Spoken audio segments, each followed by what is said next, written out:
Devikulam block പഞ്ചായത്തിൻ്റെ Devikulam division അത് LDFിൻ്റെ sitting സീറ്റാണ്. പാർട്ടി തന്നെ ഏൽപ്പിച്ച ദൗത്യം ആ സിറ്റിംഗ് സീറ്റ് നിലനിർത്തണം എന്നായിരുന്നു. ആ സീറ്റ് നിലനിർത്തിയതിൻ്റെ സന്തോഷത്തിലാണ് സുനിൽകുമാർ ഉള്ളത് അല്ലേ? അതെ. എത്ര വോട്ടിന് ജയിച്ചു? 617 വോട്ടിലാണ് ജയിച്ചിരിക്കുന്നത്. ആദ്യമേ ഇവിടുത്തെ ജനങ്ങൾ വലിയൊരു പ്രതീക്ഷയോടുകൂടിയാണ് എന്നെ വിജയിപ്പിച്ചിരിക്കുന്നത്. ആ ജനങ്ങൾക്കും ഈ ഇലക്ഷൻ പ്രക്രിയയിൽ പങ്കെടുത്ത എല്ലാ ജനങ്ങൾക്കും ആദ്യമേ നന്ദി പറയുകയാണ്.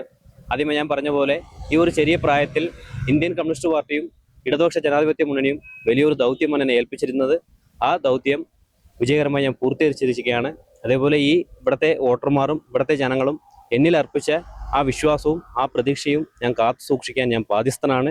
അതേപോലെ ഇനി വരും ദിവസങ്ങളിൽ ഒട്ടനവധി വികസന പ്രവർത്തനങ്ങൾ തുടങ്ങി വെച്ചതുണ്ട്. അത് പൂർത്തീകരിക്കേണ്ടതായിട്ടുണ്ട്.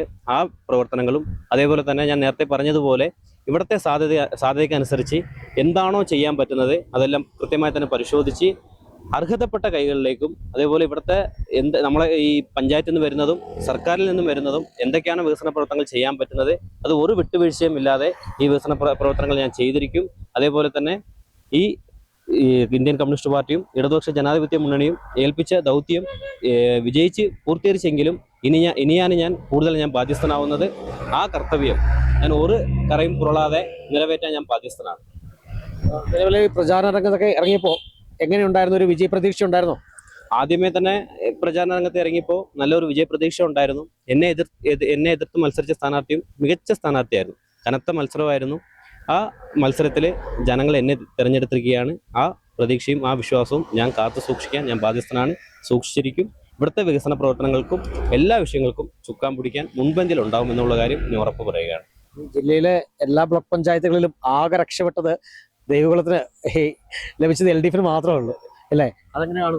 അത് ഞാൻ പറഞ്ഞ കേരളത്തിലൊട്ടാകെ ഇപ്പോൾ പറയുന്നത് UDFിന്റെ തരംഗമെന്നാണ് പറയുന്നത്. പക്ഷേ ദേവികുളം ബ്ലോക്കിൽ തോട്ടം തൊഴിലാളികളുടെ കൂടെ എന്നും നിൽക്കുന്നത് ഇടതുപക്ഷ ജനാധിപത്യ മുന്നണിയാണ്. ആ വിശ്വാസം ആ പ്രതീക്ഷയും ജനങ്ങൾ ഏറ്റെടുത്തിരിക്കുകയാണ്. അതേപോലെ ഞങ്ങൾ ആ വിശ്വാസവും ആ പ്രതീക്ഷ ഞങ്ങൾ തകർക്കില്ല. ജനങ്ങളോടൊപ്പം തോട്ടം തൊഴിലാളികളോടൊപ്പം നിന്നുകൊണ്ട് ഇവിടുത്തെ വികസന പ്രവർത്തനങ്ങൾക്ക് നമ്മൾ മുൻപന്തിയിൽ തന്നെ ഉണ്ടാവും.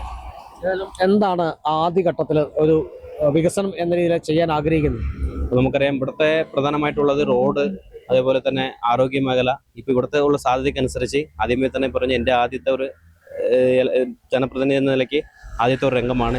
അപ്പോൾ എന്തൊക്കെയാണെന്നുള്ള കാര്യങ്ങളൊന്ന് കൃത്യമായി തന്നെ പഠിച്ച് ഈ പ്രദേശത്ത് ഇപ്പോൾ നമുക്കറിയാം എൻ്റെ ഡിവിഷനിലെ കീഴിൽ വരുന്നത് ദേവികുളം മാത്രം വരുന്നുള്ളൂ, ടൗൺ പ്രദേശമായിട്ട് വരുന്നത്. ബാക്കിയെല്ലാം തന്നെ തോട്ടം മേഖലയാണ്. അപ്പോൾ ഈ പ്രദേശത്തിനനുസരിച്ച് എന്തൊക്കെയാണോ ചെയ്യാൻ പറ്റുന്നത് ആ വിഷയം തന്നെ ആദ്യമായി തന്നെ അധികം ദിവസം എടുക്കാതെ തന്നെ കൃത്യമായി പഠിച്ച് ആ സാധ്യതയ്ക്കനുസരിച്ച് എന്തൊക്കെയാണോ ചെയ്യാൻ പറ്റുന്നത്, പുറത്തുനിന്ന് സർക്കാരിൽ നിന്ന് എന്തൊക്കെയാണോ കൊണ്ടുവരാൻ പറ്റുന്നത് എല്ലാ കാര്യം കൊണ്ടുവരാൻ ഞാൻ ചുക്കാൻ പിടിച്ചിരിക്കും. മുൻപന്തിയിൽ തന്നെ ഉണ്ടാവും ഇവിടുത്തെ ജനങ്ങളോടൊപ്പം. വലിയ സന്തോഷമായിരുന്നു. സന്തോഷം. ശരി. ഏതായാലും ഇനിയുള്ള അങ്ങോട്ടുള്ള കാഴ്ചപ്പാട് വലിയ വികസനമാണ്. അത് തന്നാൽ കഴിയുന്ന വിധം താൻ സാധ്യമാക്കും എന്നാണ് സുനിൽകുമാർ പറയുന്നത്. ഏതായാലും എല്ലാവിധ ആശംസകളും നേർന്നുകൊള്ളുന്നു. ക്യാമറമാൻ AP രാജയ്ക്കൊപ്പം ബിനീഷ് ആന്റണി, കേരള വിഷൻ ന്യൂസ്, ഇടുക്കി.